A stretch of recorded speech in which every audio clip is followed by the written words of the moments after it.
City streets were quiet this spring. The soft wind and even the tentative presence of wildlife for the first time in ages. A fresh scene of the solitude we've known all our lives. In that shared silence, uncertainty took root. Sitting in family circles with unanswered questions, we longed for the wisdom of our grandparents. People who pulled themselves up by their bootstraps through the Great Depression, across oceans and borders to build businesses, farms and families from nothing, across beaches and battlefields to force back the tide of tyranny.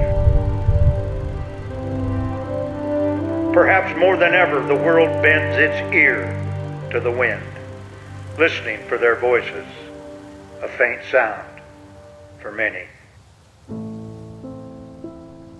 But memories stay longer here, worked into the landscape. My family has been in that same exact spot for 9 generations. Names like fence posts driven into the soil. Whenever I feel lonesome for my grandpa, I can just ride across the prairie and it's like he's right there with me. I lived in my country in 78. I was young. I was just turned 16 years old. I had no education, so I had to do the hard work.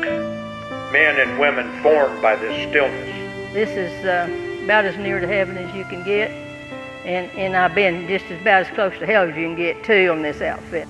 I thought I might starve to death for a few years. Faces carved by the wind. I can remember walking through snow just belly high, where it took 2 hours to walk a half a mile to get the cattle fed. If they got their back to the howling wind and they got a coat of ice on them, I feel the same way they do. Souls counseled by that old wisdom of resilience. The only way we could survive was to double the size of our operation when our neighbors were going broke and selling their farms. Accepting the unimaginable with steady faith and unyielding diligence. They had this sign hanging up above their bar that said, "We have done so much with so little for so long that we feel like we could do anything with nothing and no time flat." The old simple wisdom is abundant here. Well, we're an optimistic bunch, I guess, or we wouldn't be here. When things like this happen, and they will happen, my dad used to say, never give up till you're dead. This whole community really came together. People's houses were completely underwater and they were still over here helping everybody else. I've heard the word devastation and catastrophe and disaster, and I like the word opportunity, hope, look to the future. People before us endured hardships and droughts, and I wasn't going to be the one that's going to quit.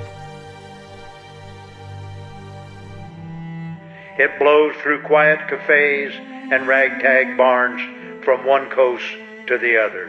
You can't change a drought. You can't make it rain. You can't change this market.